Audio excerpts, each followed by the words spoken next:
Monsieur Supini, merci. C'était bien d'avoir les deux présentations, un peu les deux extrêmes, parce que Monsieur Supini, vous savez notre pourcentage de patients qui ont un cancer et qui sont inclus dans un essai. On est, par rapport au chiffre de l'INCa, on est à plus ou moins de 15%? Je pense qu'on est à moins. On est à moins, on a encore une marge de progression. Je n'ai pas le chiffre exact, mais c'est par rapport au volume de patients que l'on reçoit. Il faudrait qu'on le laisse, ce chiffre, même si on est, c'est un indicateur fort. Absolument. Non, ça sera à diffuser. Est-ce qu'il y a des questions dans la salle? Madame Odigier-Valette. Je n'ai pas de question.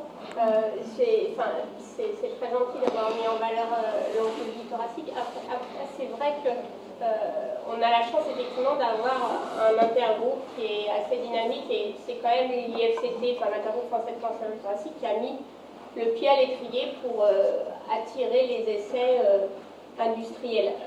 C'est quand même assez difficile à faire comprendre à une CRO parce que finalement ce n'est pas les industriels en eux-mêmes qui décident de l'ouverture des centres, mais bien les CRO qui font le recueil des données.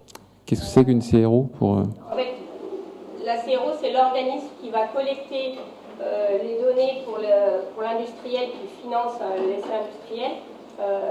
Et au total, c'est eux qui prédisent à peu près le potentiel d'un centre à inclure dans un essai. Et ils se basent souvent sur des chiffres qui sont anciens, et en l'occurrence, Toulon en a beaucoup pâti, puisque avant 2006, on a peu d'activités cliniques en oncologie thoracique.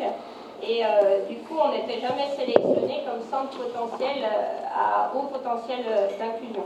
Et il a fallu effectivement qu'on gravit les paliers des centres inclueurs au sein de l'IFCT, et ce n'est que quand on est arrivé dans le top 10 que l'industrie a commencé à tiquer en disant « Ah tiens, à l'hôpital de Toulon, il y a un centre qui inclut beaucoup ».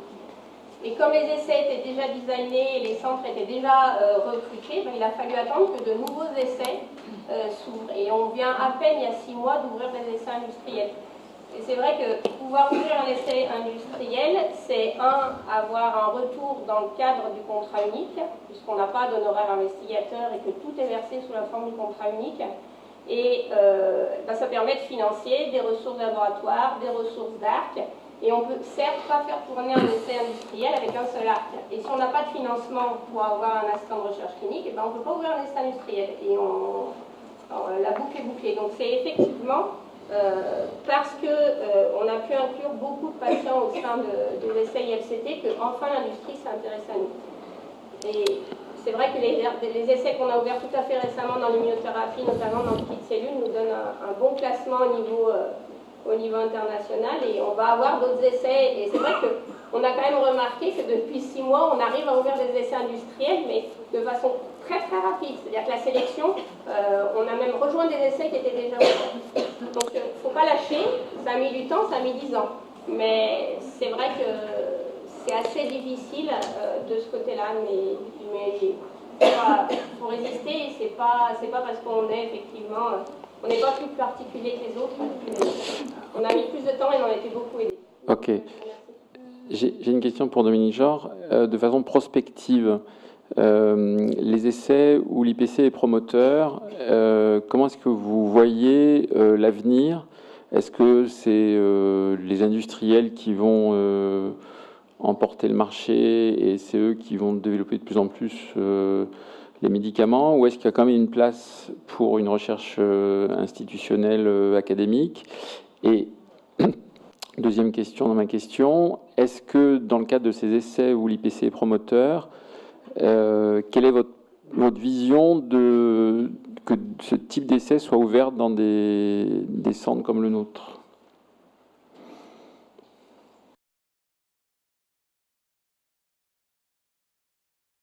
Type d'essai qu'on a en charge, et je pense que ça continuera quand on veut effectivement développer des phases précoces, des phases 1 ou des phases 1-2. Là, on est en collaboration avec les partenaires industriels qui ont les molécules, de toute façon. Parce que les partenaires industriels, où on y répond par des appels à projets de l'INCa, où on négocie directement avec eux. Et c'est vrai qu'on arrive à à développer des essais de phase précoce, même dans nos structures, avec les partenaires industriels.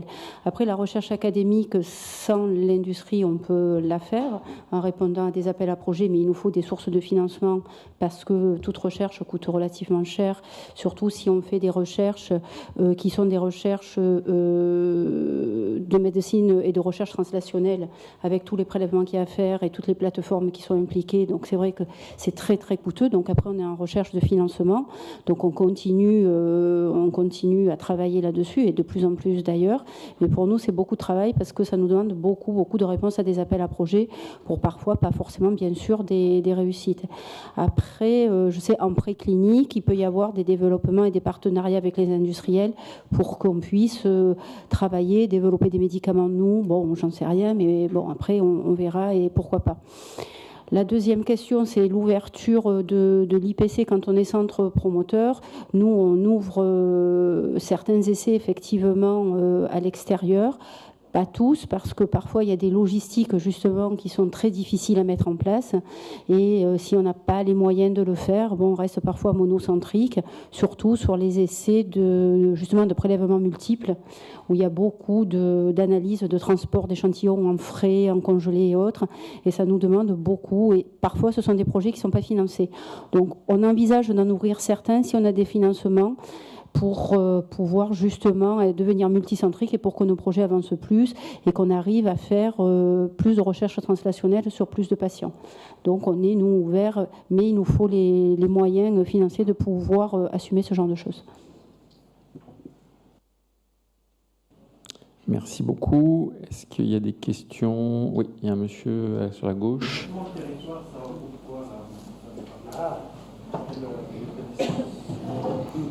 Donc le groupement de territoire, à quoi correspond-il? Le fameux GHT, c'est encore en discussion. On ne connaît pas encore véritablement la composition. Est-ce que ça se fera à l'échelle intégrale du département ou est-ce que ça sera scindé, une partie vers ouest, une partie vers est?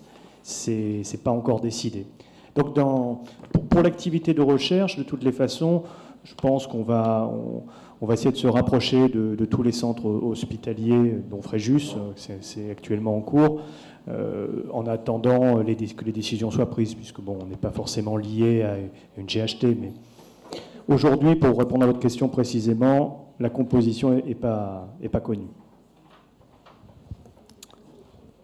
Merci. Je crois qu'on va pouvoir passer à la session suivante. Donc, j'appelle les docteurs Jourdan-Soulier, le docteur Odiger-Valette, le docteur Gerder, le docteur Petkova et le docteur Salem à venir sur l'estrade pour animer la session cancer du poumon.